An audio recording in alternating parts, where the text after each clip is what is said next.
10 ans à feindre de ne pas savoir lire, 10 ans à vivre un mensonge pour découvrir une vérité encore plus douloureuse. Quand j'ai ouvert ce journal à couverture rouge pour la première fois, je ne pouvais imaginer que j'ouvrais la porte de ma propre libération. Bonjour mes chers, je m'appelle Eudoxie Lefebvre. J'ai 82 ans et aujourd'hui je vais partager avec vous une histoire que j'ai gardée dans mon cœur pendant plus de 5 décennies. Une histoire de douleur, mais aussi de courage et de dépassement. Avant de commencer, j'aimerais vous demander, à vous qui me regardez maintenant, de laisser un j'aime sur cette vidéo, de vous abonner à la chaîne Histoire Grand-Mère et d'activer la cloche pour recevoir plus d'histoires comme celle-ci. Et dites-moi dans les commentaires d'où vous me regardez aujourd'hui. Je suis née en 1943, dans une petite ville de province, où le destin des filles était tracé avant même qu'elles n'apprennent à marcher. J'ai grandi en entendant mon père dire qu'une femme avait seulement besoin de savoir cuisiner, coudre et s'occuper des enfants. Les livres étaient rares dans notre maison, gardés comme des trésors interdits sur une étagère trop haute pour mes petites mains. Notre ferme était à 7 km de l'école la plus proche et seuls mes frères avaient la permission d'étudier. Une fille qui étudie trop fait fuir les maris, disait ma mère, répétant ce que sa mère lui avait dit. C'était comme un mantra transmis de génération en génération, enchaînant les rêves avant même qu'ils ne puissent fleurir. Mais le destin a ses propres plans, n'est-ce pas? Quand j'ai eu 11 ans, la fille du fermier voisin, une petite appelée Louise, a commencé à recevoir des cours particuliers d'une institutrice de la ville. Madame Dupont était une dame aux lunettes rondes et aux cheveux gris, toujours attachée en un chignon impeccable. Elle venait 3 fois par semaine dans une calèche bleu marine que je pouvais voir de la fenêtre de ma chambre. Un jour, alors que j'aidais ma mère à ramasser des œufs dans le poulailler près de la clôture qui séparait nos terres, j'ai vu Madame Dupont assise sous un arbre, enseignant à Louise à lire un livre d'histoire. J'étais hypnotisée. Les mots semblaient danser sur les lèvres de la petite fille tandis qu'elle suivait les lignes de la page avec son doigt. « Qu'est-ce que tu regardes comme ça, petite ?» demanda ma mère. « Rien du tout, maman, » répondis-je, baissant les yeux vers le panier d'œufs, mais la graine était déjà plantée. Ce même après-midi, j'attendis que ma mère s'occupe du déjeuner et je courus jusqu'à la clôture. Madame Dupont était encore là, rangeant ses livres dans un cartable en cuir. « Madame, est-ce que vous apprenez à lire à n'importe qui ?» demandai-je, le cœur battant fort. Elle me regarda par-dessus ses lunettes, un sourire gentil se formant sur ses lèvres. « À n'importe qui veut apprendre, ma petite. Et si je vous apporte des œufs et des légumes de notre potager, vous m'apprendriez aussi ?» C'est ainsi que commença mon secret. 3 fois par semaine, pendant que Louise apprenait les mathématiques à l'intérieur de la maison, je rencontrais Madame Dupont pendant une demi-heure derrière la grange.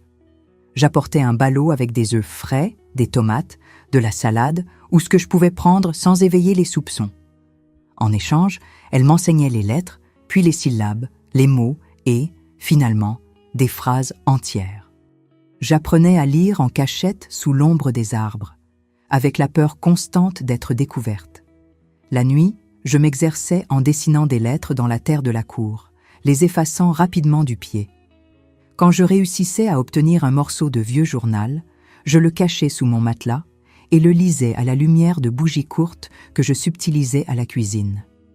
« Tu as un esprit vif comme un couteau neuf, Eudoxie », disait Madame Dupont.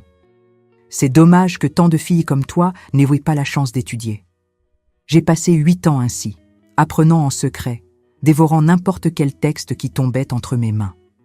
À 19 ans, je lisais déjà avec l'aisance de quelqu'un qui avait fréquenté l'école toute sa vie, mais presque personne ne le savait. C'était mon trésor caché, ma petite rébellion silencieuse. C'est à cette époque que j'ai rencontré Gérard Auguste Lefebvre. Il est arrivé dans notre ville en 1962. Un homme de 34 ans, veuf, élégant, propriétaire du plus grand magasin de tissus de la région. Grand, avec des cheveux noirs déjà striés d'argent aux tempes, il avait des yeux marrons pénétrants et un sourire qui charmait toutes les jeunes filles. Je m'en souviens comme si c'était hier. C'était jour de marché sur la place centrale et j'y étais allée avec ma mère pour vendre nos légumes. Gérard s'arrêta à notre étal, regarda les tomates et me sourit. « Mademoiselle a les tomates les plus rouges du marché, dit-il, ses yeux fixés sur les miens, et les mieux entretenus aussi. Je rougis jusqu'aux racines des cheveux. Les samedis suivants, il apparaissait toujours à notre étal. Il achetait peu, parlait beaucoup. Ma mère, percevant son intérêt, commença à m'envoyer seule au marché. Un homme établi, veuf, sans enfant, c'est une bénédiction, ma fille. Après 3 mois de cours, Gérard demanda ma main en mariage. Mon père, enchanté par la perspective d'avoir un gendre commerçant, accepta immédiatement. J'étais fascinée par cet homme sophistiqué qui parlait de lieux lointains que je ne connaissais que par les descriptions dans les quelques livres que j'avais lus. C'est pendant nos fiançailles que j'ai remarqué quelque chose de curieux.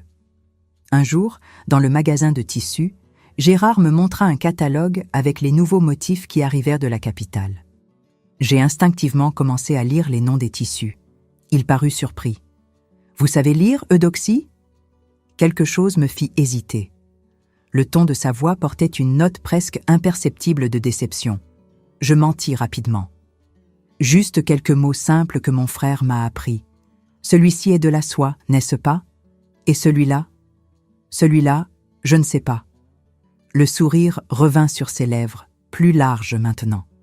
C'est du coton égyptien, ma chérie. Ne vous inquiétez pas. Vous n'avez pas besoin de connaître ces choses. Une femme simple est une bénédiction.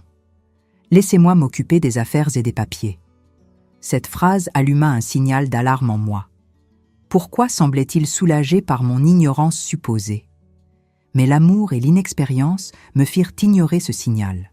Je décidai de garder ma capacité à lire secrète, du moins pour l'instant. Nous nous sommes mariés en juin 1963. La cérémonie fut la plus luxueuse que notre ville ait jamais vue. J'ai emménagé chez lui. Une construction imposante de 2 étages près de la place centrale. Les premiers mois furent une période d'adaptation. Gérard était un homme organisé, presque obsessionnel avec certaines habitudes. Ses vêtements devaient être repassés d'une manière spécifique, ses repas servis exactement aux mêmes heures. Et puis j'ai remarqué le rituel du jeudi. Tous les jeudis après le dîner, Gérard s'enfermait dans son bureau pendant au moins 1 heure. « Je dois mettre à jour les livres de comptabilité du magasin », disait-il. Je pouvais entendre le grattement de la plume sur le papier, le tournement occasionnel des pages. Un soir, environ 6 mois après notre mariage, j'apportai un thé pour lui pendant ce rituel. Je frappai à la porte et attendis. Quand j'entrai, je vis Gérard fermer rapidement un livre à couverture rouge. Ce n'était pas un livre comptable du magasin que j'avais déjà vu auparavant. Ceci était relié en cuir noir avec le nom du magasin gravé en doré. « Qu'est-ce que c'est que ce livre rouge, chérie ?» demandai-je innocemment. Il sourit, le rangeant dans un tiroir qu'il ferma avec une petite clé. « Juste un journal personnel, ma chérie. Nous avons tous nos petits secrets, n'est-ce pas? Tu écris à propos de moi dans ce journal ?» demandai-je, essayant de paraître enjoué. « À propos de nous, à propos de la vie, à propos des affaires. » Un homme a besoin d'organiser ses pensées. Cette nuit-là, pendant que Gérard dormait, je restais éveillée à penser à ce livre rouge. Qu'écrivait-il là-dedans qui devait rester enfermé à clé? Pourquoi tous les jeudis avec la régularité d'une horloge? Et pourquoi son humeur changeait-elle souvent après ses sessions d'écriture? Tantôt agitée, tantôt étrangement trop calme. Quelques semaines plus tard, pendant le petit déjeuner, Gérard me fit glisser un papier. « Il faut que tu apprennes à signer ton nom sur les documents, ma chérie. Je ne peux pas tout signer à ta place. » C'était une opportunité parfaite pour maintenir ma mascarade. Je pris le stylo maladroitement, comme j'avais vu faire les femmes analphabètes au marché. Je feignis la difficulté, fronçant les sourcils, remuant les lèvres sans son. Je dessinais mon nom avec de grandes lettres irrégulières, comme une enfant apprenant à écrire. « C'est bien comme ça ?» demandai-je, le regardant avec des yeux innocents. Gérard sourit, satisfait. « Parfait, ma chérie. Avec le temps, tu vas t'améliorer. Et ces autres mots ici, qu'est-ce que c'est ?» Il pointa le document. « Ça dit propriétaire et ici, c'est témoin. Mais ne t'inquiète pas de ça. J'ai juste besoin de ta signature. » C'est à ce moment que je pris une décision qui changerait ma vie. Je garderai ma connaissance secrète. Quelque chose me disait qu'il y avait un avantage à être sous-estimé par mon mari. Je ne savais pas encore quoi, mais mon instinct me criait de continuer avec cette comédie. Au fil des mois, je perfectionnais mon jeu. Quand j'avais besoin de lire quelque chose, je plissais les yeux, déplaçais lentement les doigts sous les mots, murmurant comme si je luttais pour déchiffrer le texte. Je commençais à apprendre lentement, reconnaissant des mots basiques avec un enthousiasme exagéré.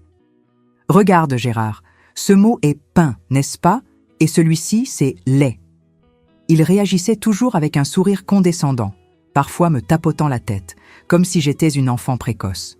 « Très bien, ma petite. Bientôt, tu pourras lire toute ta liste de courses. » Une fois, il laissa sur la table du salon une lettre commerciale. Quand je vis qu'il m'observait, je pris le papier et fis semblant d'essayer de lire. Après quelques instants, je soupirai, frustré. Je n'arrive pas à comprendre quand les lettres sont toutes attachées comme ça. Ah, c'est de l'écriture cursive, ma chérie, c'est plus difficile en effet.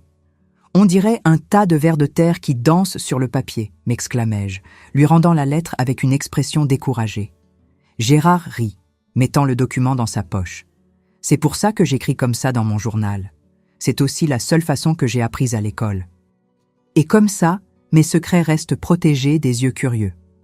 Sans le savoir, avec cette confession, il m'avait donné la clé parfaite pour maintenir ma mascarade. À partir de ce moment, chaque fois que je voyais quelque chose en écriture cursive, je montrais une incapacité totale à comprendre. C'était l'excuse parfaite pour ne jamais éveiller de soupçons sur le journal à couverture rouge.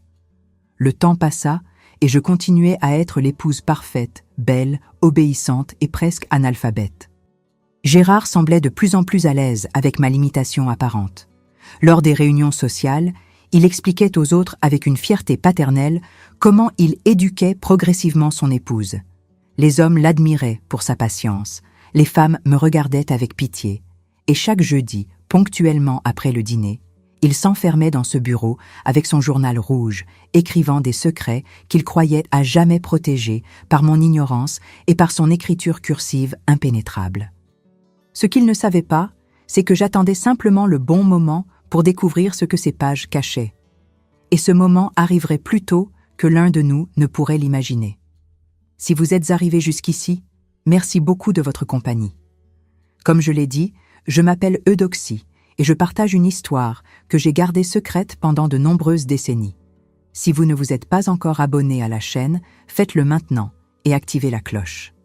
Chaque j'aime et chaque partage m'encourage à continuer à raconter ces histoires de vie qui peuvent aider d'autres personnes. Continuons là où nous nous étions arrêtés. C'était un été particulièrement chaud en juillet 1968. Nous avions presque 5 ans de mariage et je continuais à jouer mon rôle d'épouse semi-analphabète à la perfection. Gérard n'a jamais soupçonné que l'après-midi, pendant qu'il travaillait au magasin, je dévorais les livres que j'empruntais à ma seule amie en ville, Ophélie Martin.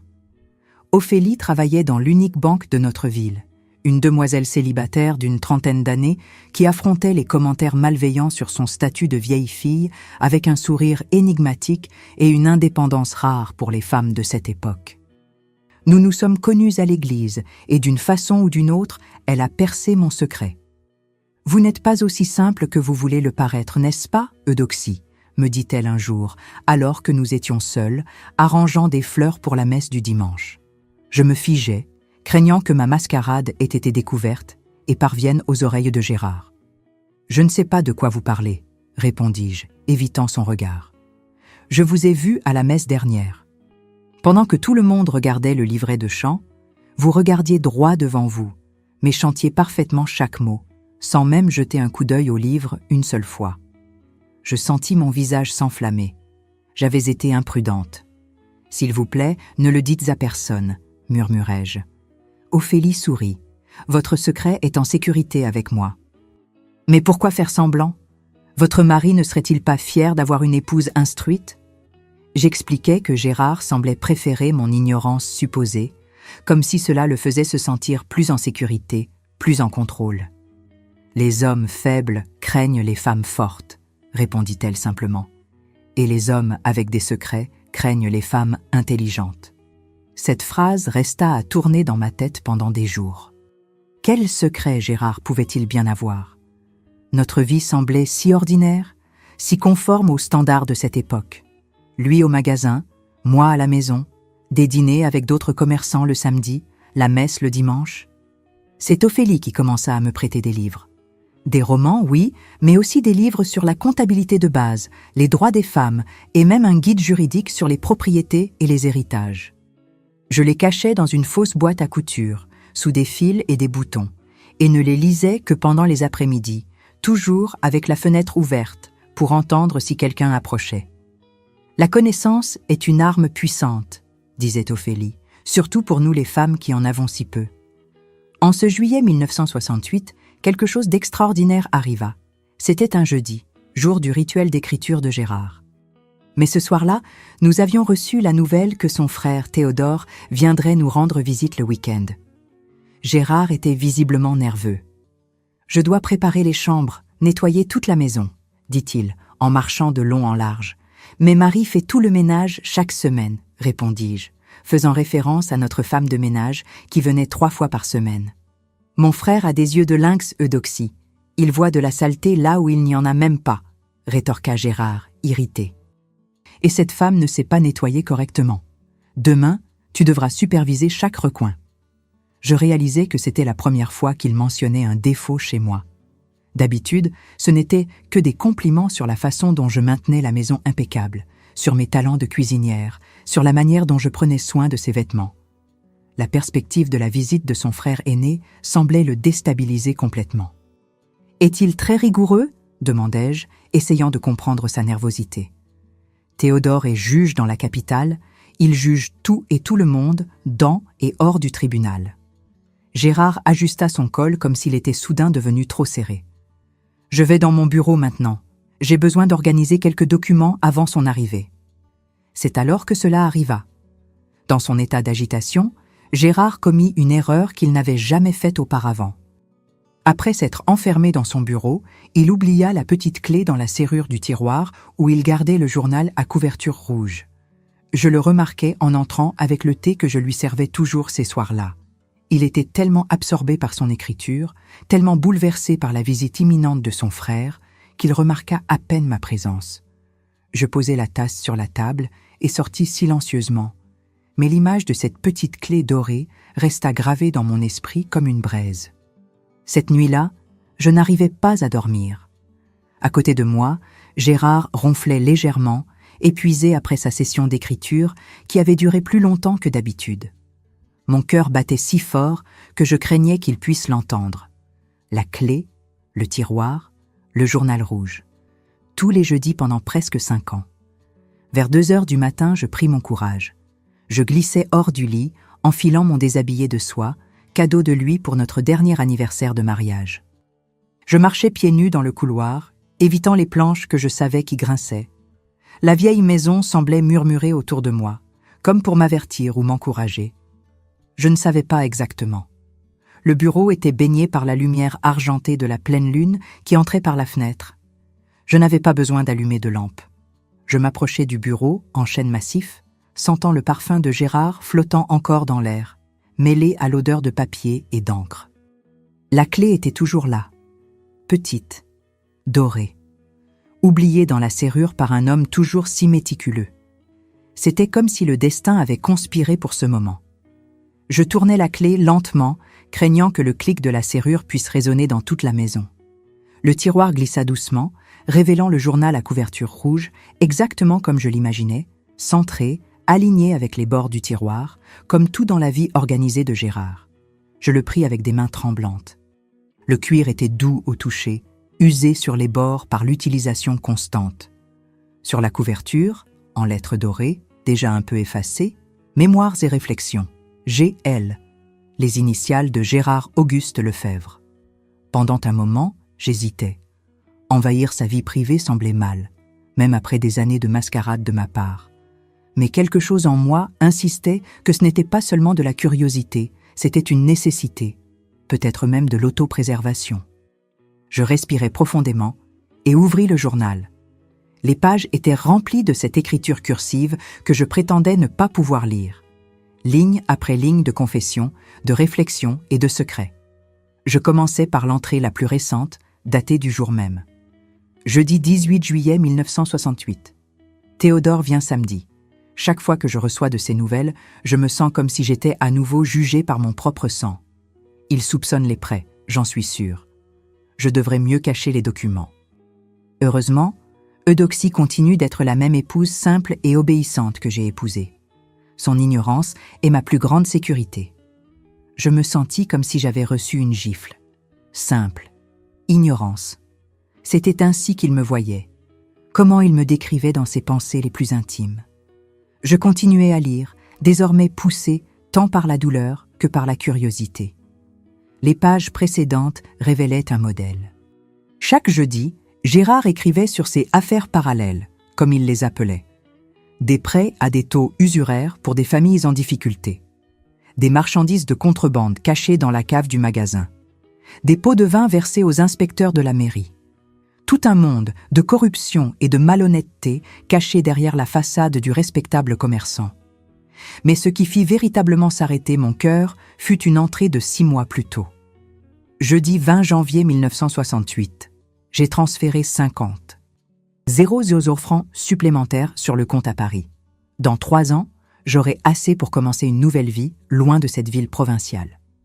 Marianne continue d'être impatiente, mais je lui ai assuré qu'au bon moment, je laisserai tout derrière moi, y compris l'idiote de mon épouse. Une femme éduquée poserait des questions, exigerait des explications sur mes voyages constants, questionnerait les finances. Eudoxie sourit et hoche simplement la tête, heureuse avec ses nouvelles robes et ses amis de l'église. Son ignorance est vraiment une bénédiction pour mes plans.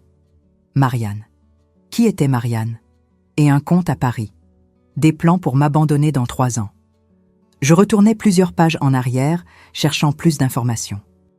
Je trouvais diverses mentions de cette femme, y compris des détails sur des rencontres pendant les soi-disant voyages d'affaires que Gérard faisait mensuellement à la capitale. Il y avait même des descriptions d'une maison qu'il construisait pour eux dans un quartier chic de Paris. Le journal révélait un homme complètement différent de celui avec qui j'étais mariée. Dans les pages rouges, Gérard se montrait calculateur, froid, manipulateur. Il voyait notre mariage simplement comme une convenance temporaire, un échelon dans son ascension sociale, un déguisement pour ses affaires louches. Sa famille de paysans m'a donné la respectabilité dont j'avais besoin dans cette ville de commère, écrivit-il dans une entrée de 1965, et sa beauté compense son manque de raffinement, mais la beauté se fane avec le temps, et je dois penser à l'avenir. Marianne a de l'éducation, des connexions à Paris, et comprend le monde des affaires comme une femme devrait le faire, en silence, sans interférer. Je lus pendant presque 2 heures, absorbant chaque mot, chaque mensonge révélé, chaque pièce du puzzle. C'était comme découvrir que j'avais vécu avec un étranger pendant toutes ces années. L'homme qui embrassait mon front chaque matin avant de partir pour le magasin, qui m'apportait des chocolats quand il revenait de ses voyages, qui parfois m'appelait « mon rayon de soleil », cet homme prévoyait de me jeter comme si je n'étais rien, comptant sur mon ignorance supposée pour que je ne découvre jamais rien. La douleur était presque physique, comme si chaque mot de ce journal était une petite lame coupant mon cœur. Mais avec la douleur, quelque chose d'autre commença à grandir en moi. Une détermination féroce, une colère froide et calculatrice que je n'avais jamais ressentie auparavant. Je me rappelais les mots d'Ophélie. La connaissance est une arme puissante.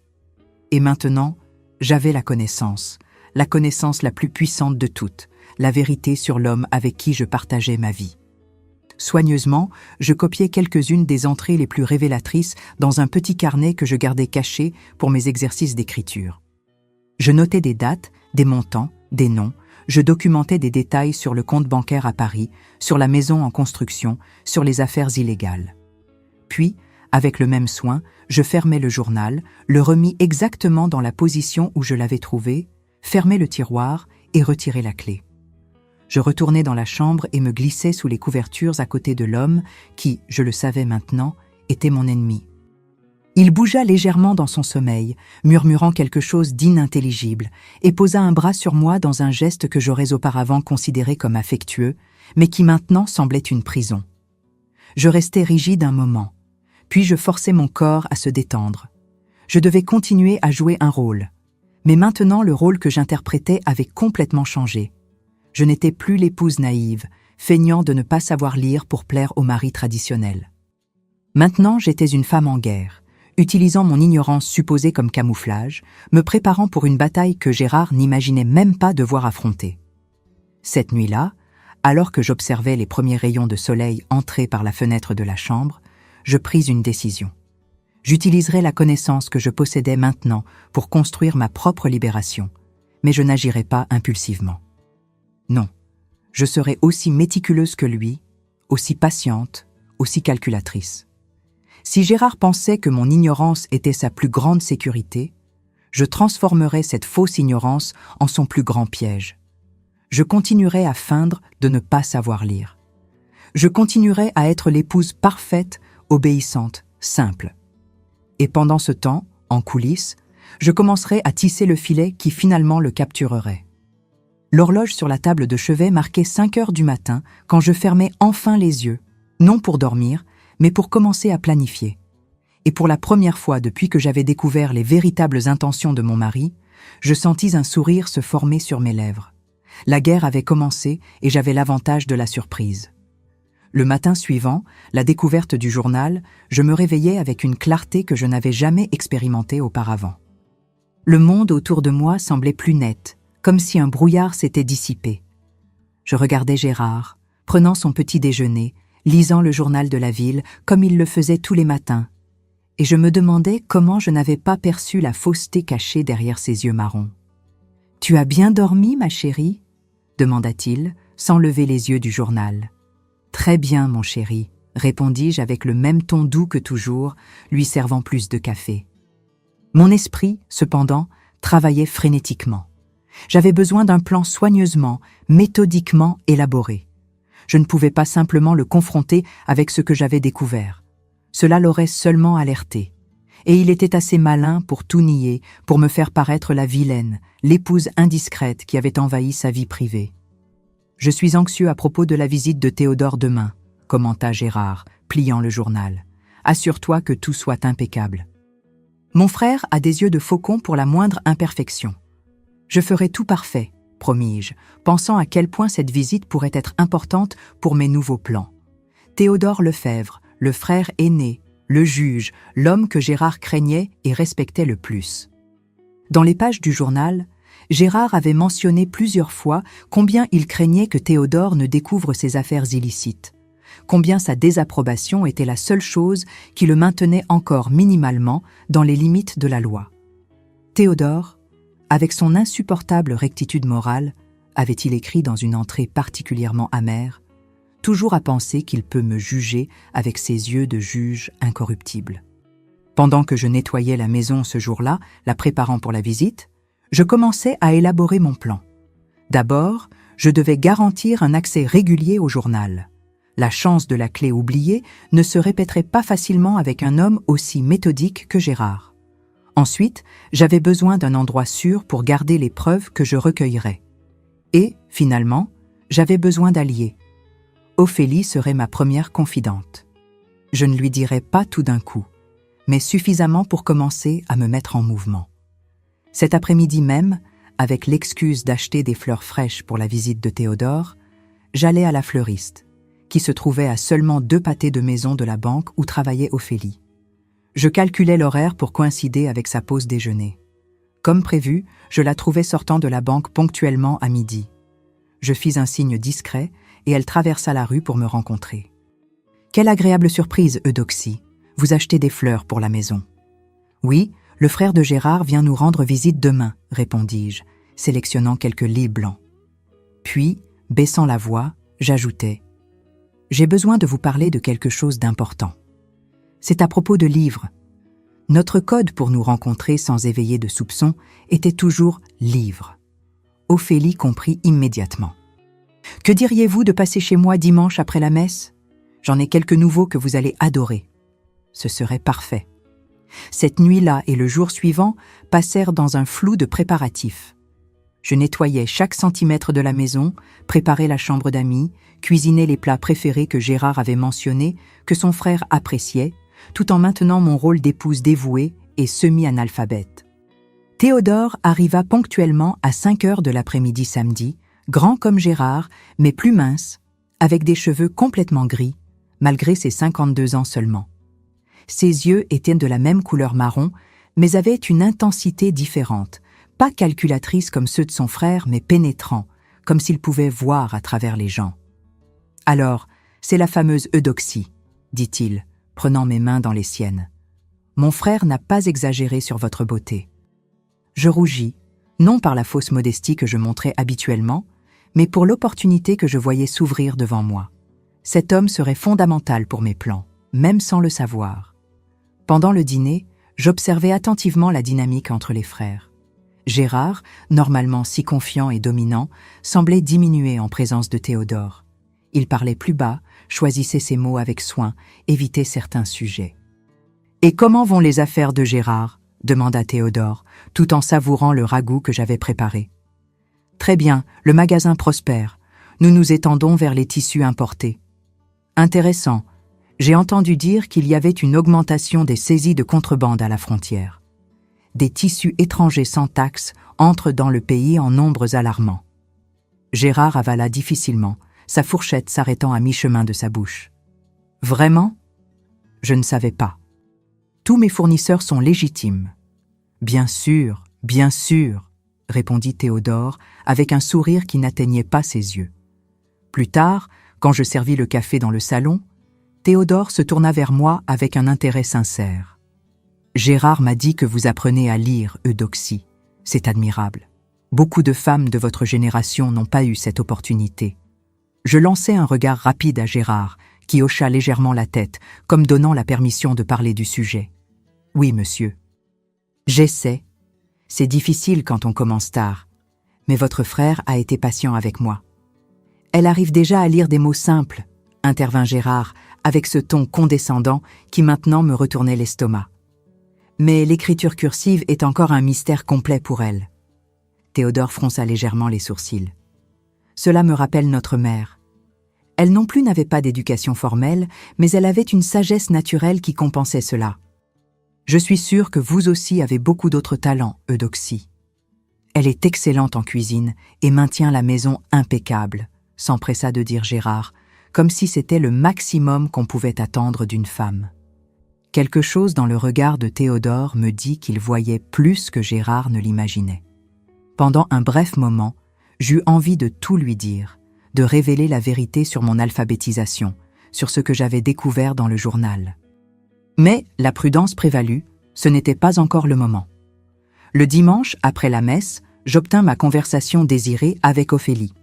Avec l'excuse de rendre un livre, j'allai chez elle, une petite mais élégante résidence où elle vivait seule. Une autre rareté pour les femmes à cette époque. J'ai découvert quelque chose de terrible, confessai-je dès que nous fûmes en sécurité dans son salon. Gérard n'est pas celui que je pensais. Je lui racontais le journal, l'autre femme, les plans pour m'abandonner, les affaires illicites. Je ne mentionnais pas que j'avais tout découvert en lisant le journal. Je dis simplement que j'avais trouvé une lettre pour maintenir l'impression que j'avais encore besoin d'aide pour lire des textes complexes. Ophélie écouta tout avec une expression grave, mais pas particulièrement surprise. « J'ai toujours soupçonné qu'il y avait quelque chose qui clochait chez lui, » dit-elle finalement. Les hommes qui ont besoin de maintenir leurs épouses dans l'ignorance ont généralement quelque chose à cacher. Que dois-je faire, Ophélie? Si je le confronte, il niera simplement tout. Elle réfléchit un moment, ses doigts tapotant sur la tasse de thé. Vous avez besoin de preuves concrètes, pas seulement ce que vous avez vu dans le journal, et vous avez besoin d'une position de force avant toute confrontation. C'est ainsi que naquit notre plan. Au cours des mois suivants, avec l'aide discrète d'Ophélie, je commençais à collecter des preuves des manigances de Gérard. De petites choses au début, des reçus trouvés dans ses poches, des conversations téléphoniques entendues derrière les portes, des noms et des adresses copiées de son agenda. Je commençais aussi mon propre petit mouvement d'indépendance financière. Ophélie m'enseigna les bases sur le fonctionnement des banques et ouvrit un livret d'épargne secret pour moi. « Où avez-vous trouvé cet argent ?» demanda le directeur, surpris par la somme que je déposais. « Des économies du marché, répondis-je simplement. En réalité, c'était de l'argent qu'au fil des ans, j'avais discrètement mis de côté de ce que Gérard me donnait pour les dépenses de la maison. Jamais beaucoup à la fois, juste assez pour ne pas être remarqué. Chaque jeudi, quand Gérard s'enfermait avec son journal, je trouvais des moyens d'espionner. Parfois, je réussissais à entendre des parties de ce qu'il murmurait pendant qu'il écrivait. D'autres fois, je trouvais des façons d'obtenir la clé pour de brefs moments, renversant accidentellement quelque chose sur sa veste et l'emportant pour la nettoyer, par exemple. Lors d'une de ces occasions, pendant qu'il prenait un bain, je réussis à faire une empreinte de la clé dans un morceau de savon. Ophélie avait un ami serrurier qui, sans poser de questions, produisit une copie parfaite. Maintenant, je pouvais accéder au journal chaque fois que Gérard était absent. Les mois se transformèrent en 1 an, puis en 2. Lentement, méticuleusement, je tissais ma toile de vérité autour de ces mensonges. Je copiais des entrées du journal, documentais des dates, des montants, des noms. J'apprenais à travers Ophélie comment fonctionnaient les prêts à taux usuraires que Gérard faisait, comment identifier les marchandises de contrebande, les lois sur la propriété conjugale. Vous seriez une excellente avocate ou enquêtrice, Eudoxie, plaisanta Ophélie un jour, admirative de ma persévérance. Juste une femme protégeant son avenir, répondis-je avec une détermination qui grandissait à chaque nouveau fragment de preuves collectées. À la maison, je continuais à être la même épouse dévouée que toujours. Je cuisinais, nettoyais, souriais. Quand Gérard m'enseignait à lire, je démontrais des progrès lents et frustrants. Je célébrais comme une enfant quand je réussissais à déchiffrer un mot simple. Je me plaignais toujours de la maudite écriture cursive que je n'arrivais pas à comprendre. Gérard, complètement absorbé par ses propres secrets, ne soupçonna jamais les miens. Le prédateur ne percevait pas qu'il se transformait lentement en proie. Au printemps 1970, Théodore revint nous rendre visite. Cette fois, je trouvai un moyen d'avoir quelques moments seuls avec lui. Pendant que Gérard était occupé au magasin, j'apportais du café à Théodore dans le jardin. « Votre frère m'a raconté que vous avez été très rigoureux avec une affaire de prêts illégaux récemment », commentai-je avec désinvolture, servant le café. « Oui, un usurier qui a ruiné plusieurs familles », répondit-il, surpris par mon intérêt pour les affaires juridiques. « La justice a été sévère, comme elle devrait l'être. Et si quelqu'un savait de tels cas, mais avait peur de dénoncer ?» Théodore me regarda avec intensité. Cette personne devrait savoir que la loi protège les témoins, Eudoxie, surtout quand ils sont victimes ou en position vulnérable. Nos yeux se rencontrèrent pendant un long moment. Je n'en dis pas plus, mais je sentis qu'une graine avait été plantée. Après cette visite, j'intensifiai ma collecte de preuves. Je réussis à photographier certaines pages du journal en utilisant un petit appareil photo qu'Ophélie m'avait prêté. Je documentais des transactions bancaires suspectes que j'avais trouvées dans des papiers que Gérard laissait dans son bureau. Je listais les noms de personnes qui avaient été victimes de ces prêts abusifs. Fin 1972, presque 5 ans après ma première découverte, je sentis que j'étais prête. Le journal de Gérard révélait que ses plans s'accéléraient. La maison à Paris était presque achevée. Marianne faisait pression pour une résolution. Il prévoyait de liquider ses affaires dans notre ville dans les prochains mois, de transférer tout l'argent vers des comptes secrets et ensuite simplement disparaître, me laissant sans rien. Selon ses mots, Eudoxie s'en sortira bien. Sa famille peut la reprendre. Une femme belle et obéissante comme elle trouvera vite un autre mari, même sans un sou. Et je serai enfin libre de vivre la vie que j'ai toujours méritée avec une femme qui est à ma hauteur intellectuelle. La colère que je ressentis en lisant ces lignes faillit me faire agir impulsivement, mais je n'avais pas travaillé méticuleusement pendant si longtemps pour tout ruiner maintenant.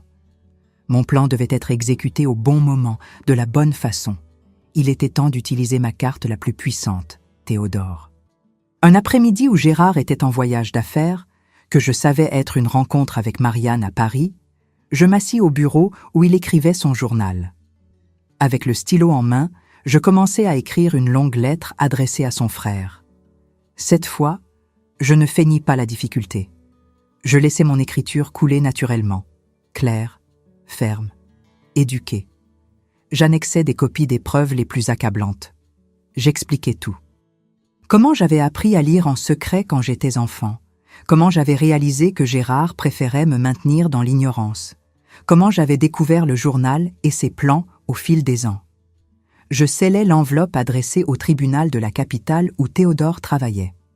À l'intérieur, en plus de la lettre et des preuves, je plaçais un petit billet supplémentaire. « Cher Théodore, je ne cherche pas la vengeance, seulement la justice. Le moment de tout révéler approche. J'attendrai votre contact. Avec respect, Eudoxie. » J'envoyais la lettre via un service spécial qui garantissait la livraison en main propre. Ophélie m'aida avec cela pour qu'il n'y ait pas de trace que j'avais été à la poste. Et alors, j'attendis. La toile était complète. Maintenant, c'était l'heure de voir si le prédateur y tomberait. Une semaine plus tard, je reçus un télégramme succinct. Affaire reçue et analysée. Serait là samedi. Discrétion totale. TL. Quand Gérard revint de son voyage, je lui racontai nonchalamment que son frère avait envoyé un télégramme annonçant une visite surprise. « Théodore, ce week-end » Son visage pâlit visiblement. « A-t-il dit pourquoi ?»« Non, juste qu'il avait des affaires à traiter en ville et aimerait loger chez nous. » J'étais si heureuse que j'ai immédiatement répondu que oui. Gérard passa les jours suivants visiblement agité, révisant des papiers, faisant des appels pressés, brûlant même quelques documents dans la cheminée la nuit quand il pensait que je dormais. J'observais tout en silence, sachant que l'heure de vérité approchait enfin.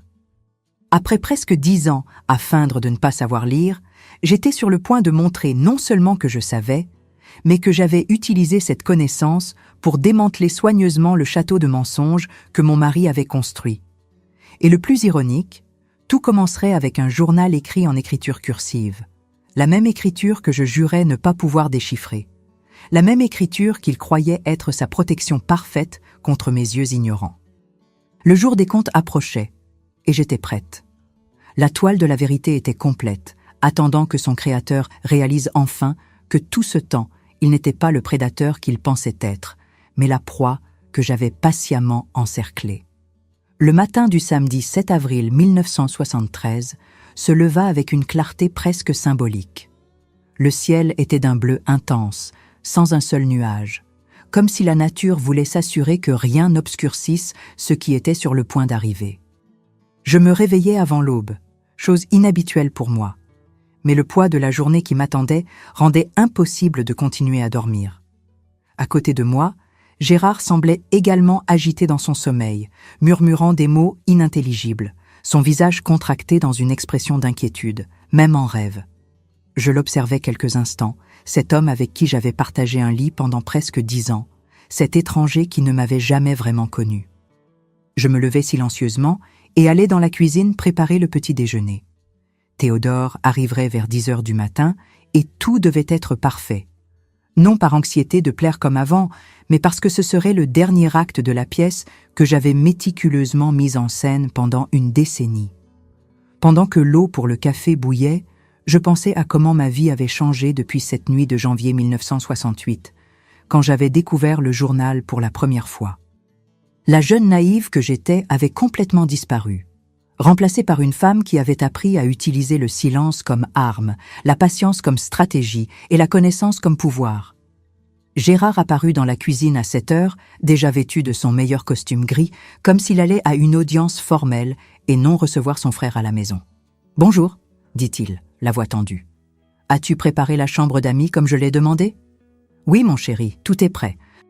Les meilleures serviettes, les draps de lin que ta mère nous a offerts en cadeau de mariage, des fleurs fraîches sur la table de chevet. » Il acquiesça distraitement, prenant le café que je lui servis.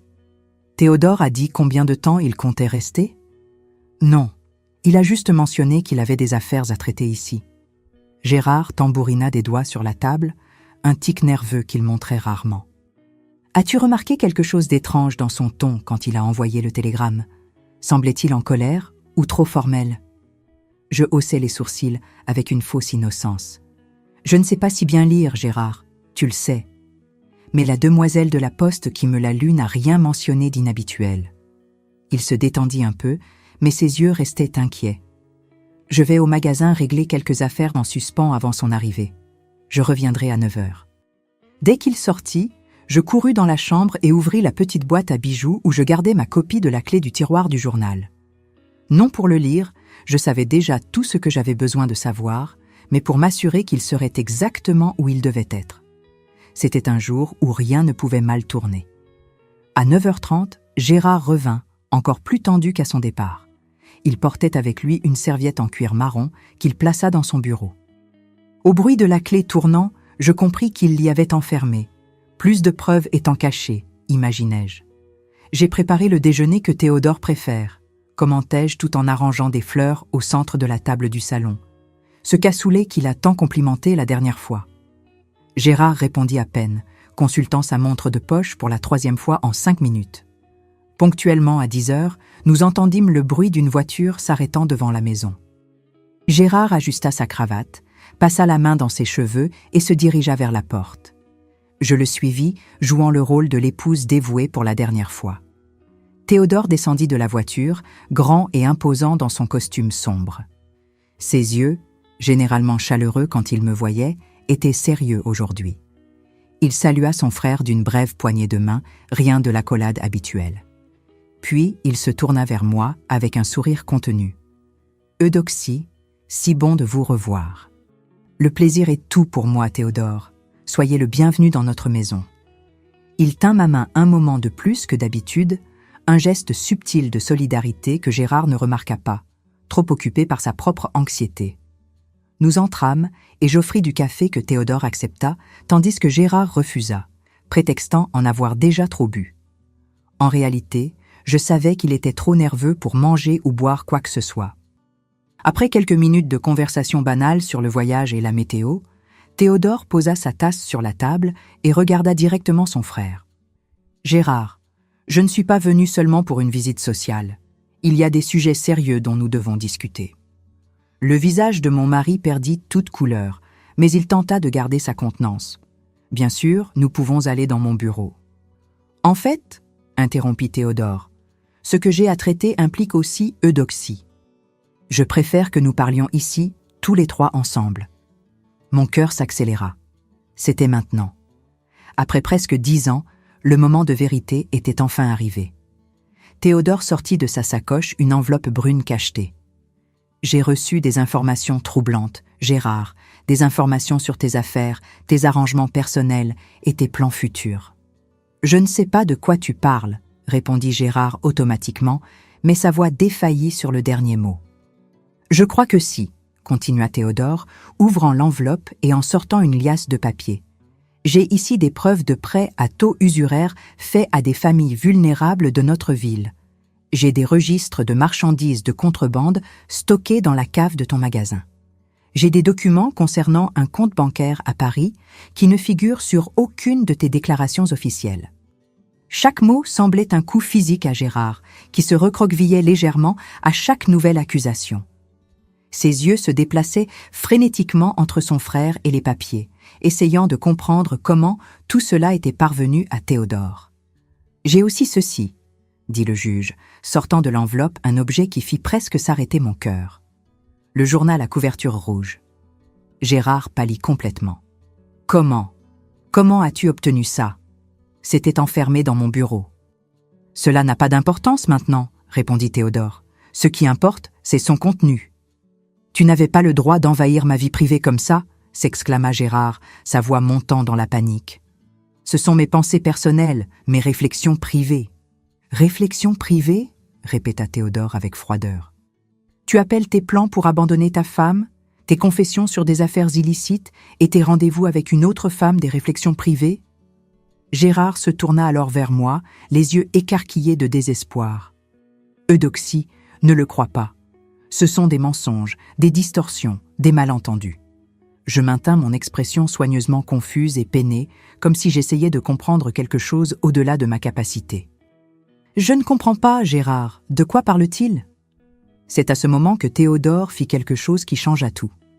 Il ouvrit le journal à une page marquée et me le tendit. « Eudoxie, je sais que vous avez des difficultés avec la lecture, surtout avec l'écriture cursive, mais peut-être est-il temps d'essayer. » Je regardais le journal ouvert, les lignes de calligraphie élégante que je n'étais supposément pas capable de déchiffrer. Ma main trembla légèrement en le prenant, non de nervosité, mais d'émotion contenue. Une décennie de simulation, de mensonges nécessaires touchant à leur fin. Je ne sais pas si je peux lire ça, murmurai-je, regardant la page. Essayez, insista Théodore gentiment. Essayez simplement. Gérard rit nerveusement. C'est ridicule. Elle arrive à peine à lire des lettres d'imprimerie, encore moins ma calligraphie. Arrêtons cette farce, Théodore. Dis ce que tu veux de moi, et finissons-en.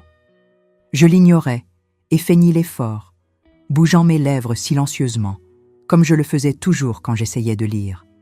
Puis, lentement, je commençai à lire à haute voix. Jeudi 15 février 1973. Marianne est impatiente. La maison est presque prête, et elle veut que je tienne ma promesse de tout laisser derrière moi. Je lui ai expliqué que j'ai besoin de quelques mois de plus pour liquider les affaires ici et transférer le reste de l'argent. Eudoxie ne soupçonne toujours rien. Pauvre sotte. Son ignorance a toujours été ma plus grande protection, et bientôt elle ne sera qu'un souvenir lointain dans ma nouvelle vie. Je levai les yeux du journal et regardai Gérard directement. Il n'y avait plus de confusion dans mon regard, ni de soumission, ni de simulation. Pour la première fois en 10 ans, je lui permis de voir la vraie Eudoxie, la femme qui savait parfaitement lire, qui connaissait tous ses secrets, qui avait patiemment rassemblé les preuves pour son propre jugement. « Pauvre sotte !» répétai-je, ma voix claire et ferme. « Pauvre sotte, moi qui ai cru en toi, qui t'ai fait confiance, qui ai consacré 10 ans de ma vie à toi. » Gérard semblait avoir vu un fantôme. Sa bouche s'ouvrait et se fermait sans émettre de son, ses yeux écarquillés dans une compréhension horrifiée. « Vous savez lire !» réussit-il finalement à dire, les mots sortant comme un soupir étranglé. « J'ai toujours su !» répondis-je, refermant le journal avec un claquement léger. « J'ai appris quand j'étais enfant, caché de mon père, qui avait les mêmes idées que toi sur les femmes et l'éducation. Et depuis le début de notre mariage, j'ai réalisé que tu préférais me maintenir dans l'ignorance, que tu te sentais plus en sécurité en croyant que j'étais incapable de comprendre tes documents, tes affaires, tes secrets. Alors vous avez fait semblant tout ce temps, dit-il, la compréhension se transformant en colère. Vous m'avez trompé, tout comme je vous ai trompé. La différence, rétorquai-je calmement, c'est que ma tromperie n'a blessé personne. La tienne a détruit des familles avec des dettes impayables, financé des affaires illégales et prévu de m'abandonner sans rien après des années de mariage. Théodore, qui observait notre confrontation en silence, intervint. Eudoxie m'a contacté, Gérard. C'est elle qui m'a envoyé les premières preuves de tes manigances, qui m'a alerté sur le journal. Mais elle ne voulait pas se venger, seulement obtenir justice. « Justice !» répéta Gérard amèrement. « Tu appelles ça de la justice ? Envahir ma vie privée, conspirer derrière mon dos, trahir ma confiance ?» Je me levai alors, sentant une force que je n'avais jamais montrée auparavant en sa présence. « Confiance ? Quelle confiance, Gérard ? La confiance que tu as trahie quand tu prévoyais de m'abandonner ? La confiance que tu as brisée à chaque rendez-vous avec cette Marianne ? La confiance que tu as violée à chaque entrée dans ce journal, me décrivant comme idiote et ignorante ? » Gérard tenta une dernière carte désespérée, se tournant vers son frère. « C'est une affaire de famille, Théodore. Les problèmes conjugaux arrivent. Il n'y a rien d'illégal à ce qu'un homme ait des indiscrétions. »« Indiscrétion !» répéta Théodore froidement. « Je ne suis pas ici pour tes péchés moraux, Gérard, bien qu'ils soient nombreux. Je suis ici parce que j'ai assez de preuves pour t'inculper d'usure, de contrebande, d'évasion fiscale et de fraude. Ton indiscrétion conjugale n'est que la pointe de l'iceberg d'une vie construite sur des mensonges et des crimes. » Ce fut comme si toutes les défenses de Gérard s'effondraient en même temps. Il s'affaissa dans le canapé, son arrogance remplacée par une défaite absolue. « Qu'est-ce qui va se passer maintenant ?» demanda-t-il, la voix presque inaudible. « Du point de vue légal, répondit Théodore, tu feras face aux conséquences de tes actes. Il y aura un procès et, avec les preuves que nous avons, probablement une condamnation. » Gérard se couvrit le visage de ses mains. « Et le magasin, la maison, tout ce que j'ai construit ? Les biens acquis pendant le mariage appartiennent également à Eudoxie, dit Théodore. Quant au reste, cela dépendra du résultat du procès et des restitutions que tu devras faire à tes victimes. » Il y eut un long silence, alors, brisé seulement par le tic-tac de l'horloge murale. Finalement, je me levai et marchai vers l'étagère où nous gardions les albums de famille. Je pris un volume relié en cuir bleu et l'apportai à la table basse. « Sais-tu ce que c'est, Gérard » demandai-je, ouvrant l'album.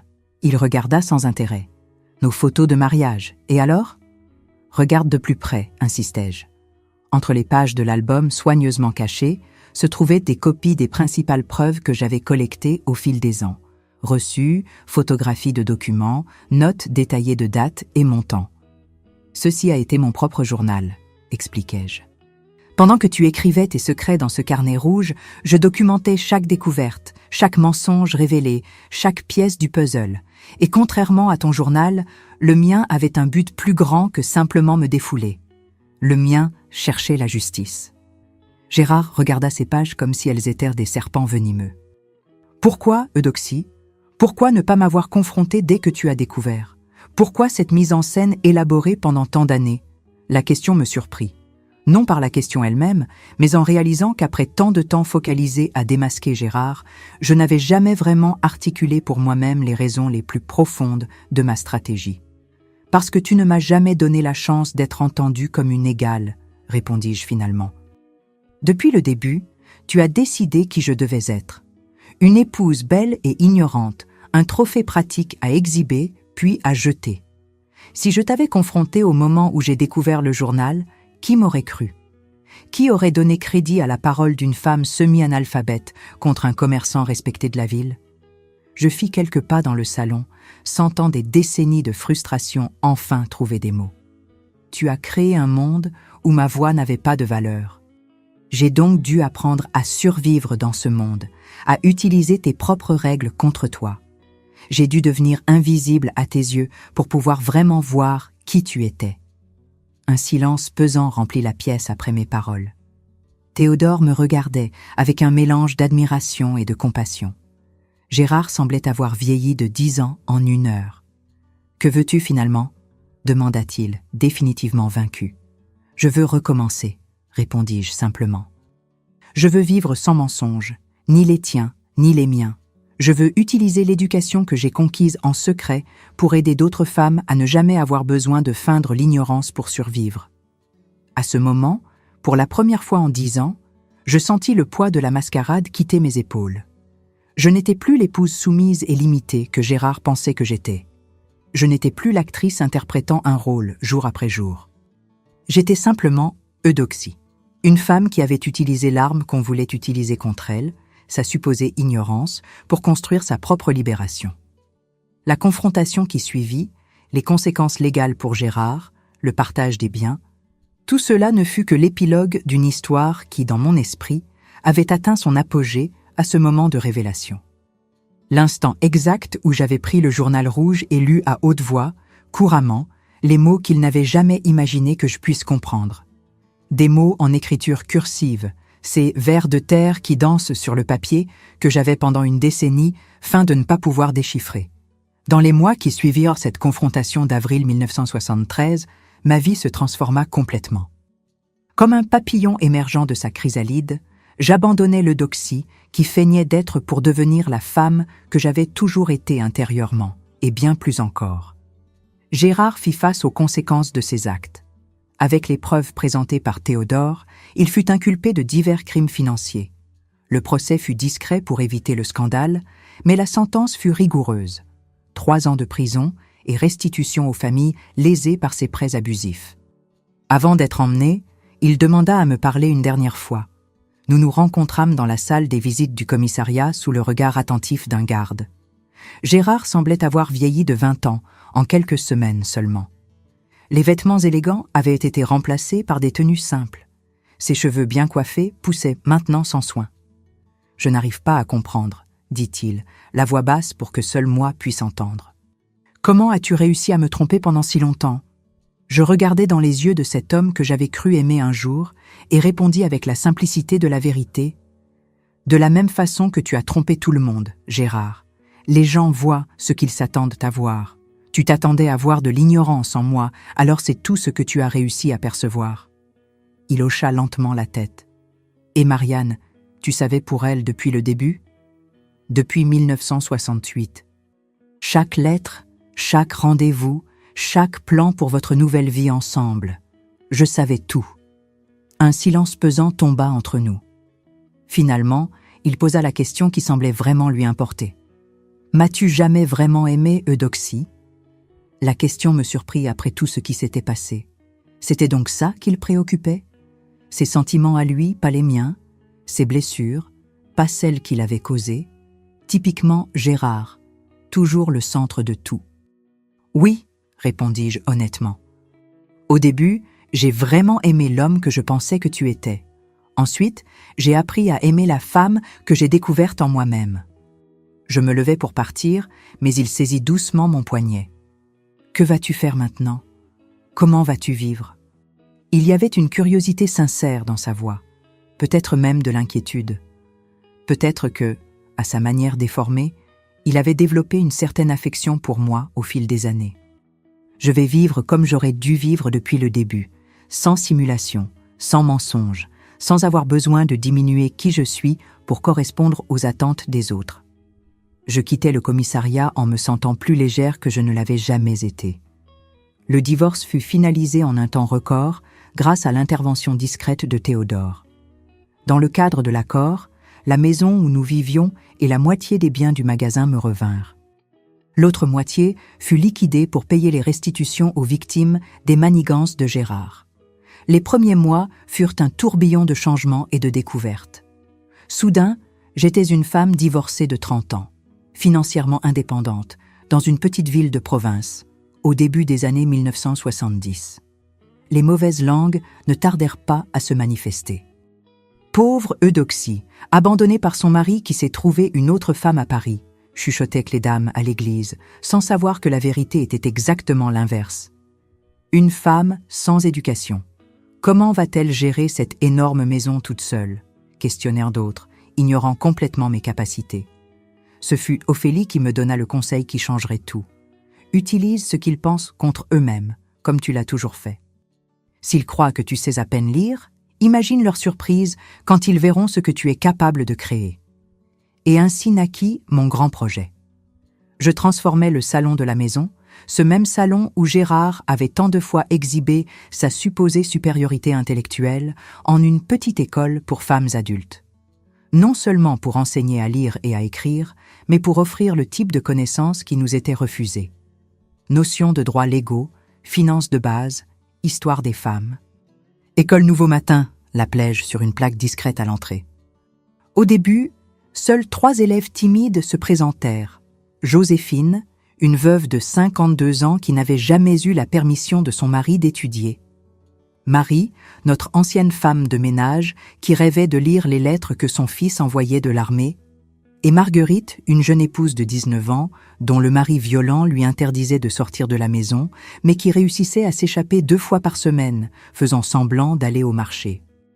J'enseignais avec passion, utilisant ma propre histoire comme exemple du pouvoir transformateur de la connaissance. Peu à peu, le bouche à oreille fit son œuvre. En 6 mois, j'avais déjà 15 élèves.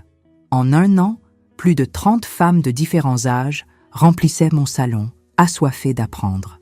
« Je ne vous enseigne pas seulement à lire des mots, » disais-je fréquemment.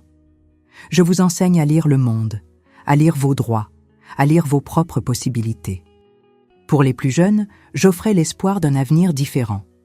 Pour les plus âgés, une chance d'accéder enfin à un monde qui leur avait été refusé pendant des décennies. En 1975, quand l'ONU déclara l'Année internationale de la femme, notre petite école était déjà connue dans toute la région. Nous reçûmes la visite de représentants du gouvernement intéressés par notre méthode d'alphabétisation des adultes. Une journaliste d'un grand journal de la capitale vint faire un reportage. « Comment avez-vous, sans formation pédagogique officielle, obtenu des résultats aussi impressionnants ?» demanda-t-elle, clairement surprise par le niveau de lecture et d'écriture de mes élèves les plus anciennes. « Peut-être justement à cause de cela, » répondis-je en souriant. « Nous n'enseignons pas ici seulement des lettres et des chiffres. Nous enseignons la dignité, la confiance en soi et le droit d'occuper des espaces qui nous ont été refusés. » Le reportage généra une vague d'intérêt. Nous commençâmes à recevoir des dons de livres, de matériel didactique et même une petite subvention du gouvernement régional pour développer nos activités.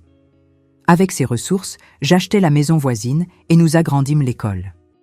Maintenant, en plus des cours d'alphabétisation, nous offrions des cours de couture professionnelle, de comptabilité domestique et même des cours sur la législation de base, ces derniers dispensés par une jeune avocate récemment diplômée qui s'était portée volontaire.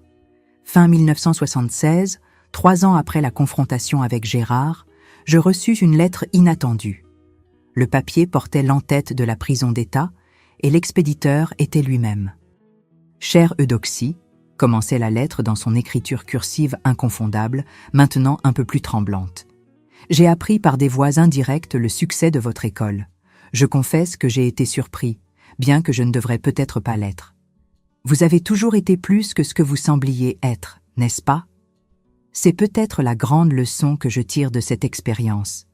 Ne jamais sous-estimer personne, spécialement ceux que nous croyons connaître complètement. » La lettre continuait avec des réflexions sur son temps en prison, sur comment l'isolement l'avait forcé à confronter ses propres mensonges, son égoïsme, son arrogance. Elle se terminait en demandant pardon, non avec l'espoir d'une réconciliation, mais comme partie de son propre processus de rédemption. Je ne répondis pas. Certains chapitres de la vie doivent être définitivement clos. Cette même année, je reçus une autre correspondance, celle-ci beaucoup plus bienvenue. Théodore, qui avait suivi de loin mon travail, m'envoya une invitation à participer à un congrès sur l'éducation des adultes dans la capitale. Ce serait mon premier voyage hors de la ville depuis le mariage, ma première opportunité de partager avec un public plus large les leçons apprises dans notre petite école. « Je suis nerveuse », confessai-je à Ophélie, qui était maintenant non seulement mon amie, mais aussi professeure volontaire de mathématiques de base à l'école. « Et s'il me trouve provinciale, une amateur sans diplôme ?» Elle prit mes mains entre les siennes, ces mains qui avaient tenu tant de livres secrètement, qui avaient écrit tant de mots en cachette et dit avec fermeté « Vous avez affronté un prédateur dans votre propre maison pendant 10 ans, Eudoxie. Une salle pleine d'éducateurs n'est rien comparé à cela. » Le congrès fut un tournant. Ma présentation sur l'alphabétisation comme libération, l'expérience de l'école Nouveau Matin, attira une salle comble. Je parlais avec la conviction de quelqu'un qui connaissait dans sa chair le pouvoir transformateur des mots, de quelqu'un qui savait ce que signifiait utiliser la connaissance comme bouclier et comme épée. Notre approche ne sépare pas l'apprentissage de la lecture de l'apprentissage à exister pleinement dans le monde, expliquai-je. Chaque lettre maîtrisée est un petit acte d'indépendance. Chaque phrase comprise est une porte qui s'ouvre. À la fin, le public applaudit debout. Des professeurs d'université, des représentants de fondations éducatives, tous voulaient en savoir plus sur notre méthode. Je rentrais chez moi avec des invitations à visiter d'autres villes, avec des promesses de financement, avec la certitude que ce que nous avions créé transcendait les murs de cet ancien salon. Dans les années qui suivirent, notre école se transforma en un centre éducatif communautaire. Nous nous étendîmes pour inclure des classes du soir pour les travailleurs, des cours de soutien pour les enfants et même un petit atelier de couture industrielle qui générait des revenus pour les femmes en situation de vulnérabilité. En 1980, je publiai mon premier livre, Lettres qui libèrent, méthode pratique d'alphabétisation pour femmes adultes. Ce fut un succès modeste, mais suffisant pour consolider notre méthodologie et inspirer des initiatives similaires dans d'autres villes. La jeune femme qui un jour avait feint de ne pas savoir lire était maintenant auteure, éducatrice, conférencière. Gérard purgea sa peine et sortit de prison en 1976. J'appris par Théodore qu'il s'était installé dans une petite ville côtière, où il vivait modestement en donnant des cours particuliers de comptabilité. Quant à Marianne, celle qui aurait été sa compagne dans la nouvelle vie rêvée, elle n'avait apparemment pas attendu pour lui.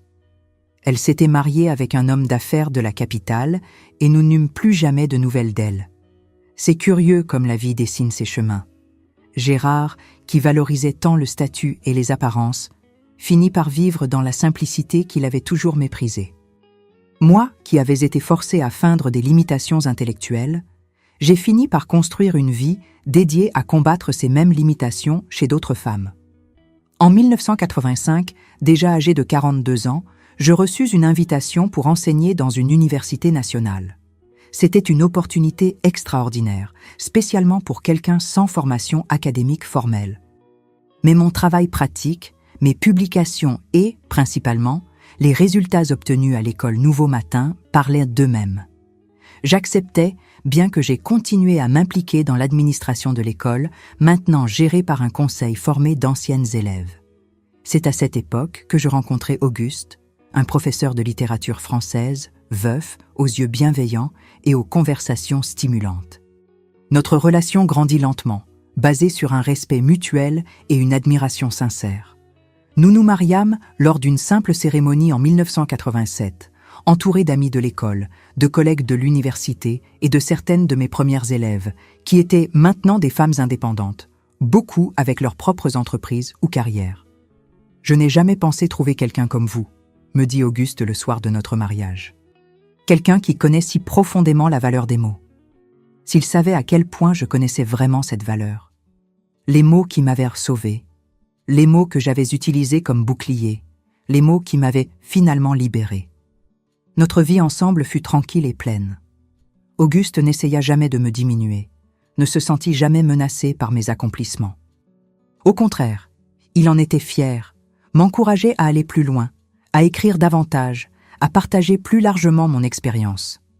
En 1993, à 50 ans, je reçus le titre de citoyenne d'honneur de la ville, une distinction que je n'aurais jamais imaginée quand j'étais simplement l'épouse semi-analphabète du commerçant Gérard. Le maire, en me remettant la médaille, souligna « Eudoxie Lefebvre n'a pas seulement transformé sa propre vie, mais a offert à des centaines de femmes l'opportunité de transformer les leurs. » Auguste décéda en 2008, laissant un vide immense, mais aussi beaucoup de souvenirs doux et une force qu'il avait aidé à cultiver en moi. J'ai continué mon travail à l'école et à l'université jusqu'à ma retraite en 2015, à 72 ans. Aujourd'hui, à 82 ans, je regarde en arrière et je vois une vie marquée par une grande tromperie qui s'est transformée en une vérité encore plus grande. Parfois, je visite l'école Nouveau Matin, maintenant un institut éducatif avec son propre siège, plusieurs unités à travers la région et plus de 50 professeurs. Sur le mur de l'entrée, encadré, se trouve la première page du journal qui a publié ce reportage pionnier sur notre travail. À côté, en grandes lettres, une phrase qui est devenue notre devise. La plus grande arme d'une femme n'est pas ce que les autres pensent qu'elle sait, mais ce qu'elle sait réellement et choisit de révéler. Les jeunes élèves qui passent par là ne comprennent peut-être pas complètement le sens de ces mots. Elles sont nées dans un monde différent, où les femmes ont plus de droits, plus d'opportunités, plus de voix. Mais celles qui connaissent mon histoire, et elle est racontée à chaque nouvelle promotion, comprennent le pouvoir contenu dans cette phrase. Quand je regarde ces filles et ces femmes avec leurs cahiers ouverts et leurs esprits avides, je pense au journal rouge de Gérard, à ces pages où il croyait avoir écrit ma sentence d'insignifiance, mais qui ont fini par devenir le catalyseur de ma libération. Je pense à l'ironie de comment son écriture cursive, qu'il pensait être une protection infaillible contre mes yeux ignorants, est devenue précisément le symbole de la chute de son arrogance. Et je pense surtout au pouvoir des histoires que nous choisissons de raconter sur nous-mêmes, sur les autres, sur le monde. Pendant 10 ans, j'ai vécu l'histoire que Gérard avait écrite pour moi, celle de l'épouse simple et incapable. Mais à la fin, c'est mon propre récit qui a prévalu, celui de la femme qui a utilisé la connaissance comme outil de transformation personnelle et collective. Alors, si vous qui m'écoutez affrontez votre propre bataille silencieuse, si vous êtes sous-estimé ou diminué, souvenez-vous que votre véritable force peut résider précisément dans ce que les autres ne voient pas en vous. Comme je l'ai appris il y a tant de décennies, parfois nous devons utiliser l'ignorance des autres comme notre plus grande alliée jusqu'au jour où nous pouvons enfin révéler qui nous sommes vraiment et changer non seulement notre histoire, mais l'histoire de beaucoup d'autres personnes autour de nous. Ceci fut mon histoire, l'histoire de comment j'ai feint de ne pas savoir lire pendant 10 ans jusqu'au jour où j'ai lu le journal de mon mari devant celui qu'il craignait le plus. L'histoire de comment des mots cachés se sont transformés en une vie de mots partagés. L'histoire qui maintenant fait aussi partie de la vôtre. Si ce récit a touché votre cœur, n'oubliez pas de laisser un j'aime, de vous abonner à la chaîne Histoire Grand-mère et de partager avec quelqu'un qui a besoin d'entendre ce message. D'où me regardez-vous? Laissez-le dans les commentaires. J'adorerais savoir. À la prochaine histoire.